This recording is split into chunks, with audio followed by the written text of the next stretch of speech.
এতিয়ালৈকে দিছে মানে মই কাম কৰি আছো, বাজাৰ গৰম কৰি আছো, দেখা যাব।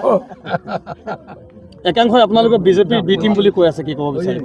আমি কৈছো কংগ্ৰেছ বিজেপিৰ double A team, A+ team. এইবাৰ আমাৰ যুদ্ধ কংগ্ৰেছ আৰু বিজেপিৰ লগত নহ'ব, অনলি বিজেপিৰ লগত হ'ব।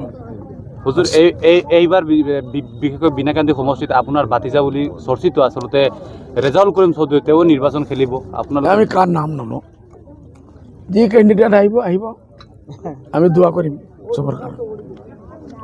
বিনাকান্দি ভাল উদ্দেশ্য লৈ আছে, আল্লাহ দেখি আছে। বিনাকান্দি ৰাইজক কি ক'ব? বিন্দা গান্ধী ৰাজ্যত এই কথা যে আপোনালোক UDF-ৰ 20 বছৰ পুৰণা সাথী, আমি একে ঘৰৰ মানুহ।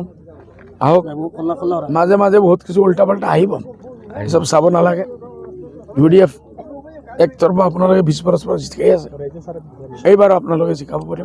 ৰাইজে আপোনাক বিচাৰিছে বিনাকান্দিৰ পৰা, কি ক'ব বিচাৰিব? ডিমাণ্ড যাব আমাৰ হেডকোৱাৰ্টাৰ, চেণ্ট্ৰেল কমিটি যাব, পিছত দেখা যাব।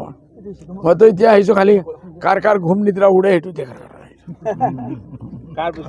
মই মোল্লা মানুহ, মইতো য'ত যাম সুবহানাল্লাহ সুবহানাল্লাহ আলহামদুলিল্লাহ আলহামদুলিল্লাহ, বেছিকৈ গ'লে আউজুবিল্লাহ আউজুবিল্লাহ আউজুবিল্লাহ। আপোনালোকৰ ফটো বিকৃত সামাজিক মাধ্যমত ভাইৰেল কৰিছিলে, এইটো বহুত দুখৰ কথা, এইটো হ'ব নালাগিছে, বেয়া কথা, এইটো মাতিব নালাগে। গণ্ডগী যিমান মাতিব আৰু বদবু ওলাব, ভালটো নোলায়। প্ৰথমবাৰৰ কাৰণে বিনাকান্দি সমষ্টিত বিজেপিয়ে এইবাৰ প্ৰাৰ্থীত্ব আগবঢ়াব বুলি ভাল কথা। কিমান ভোটে জিকিব আপোনালোক?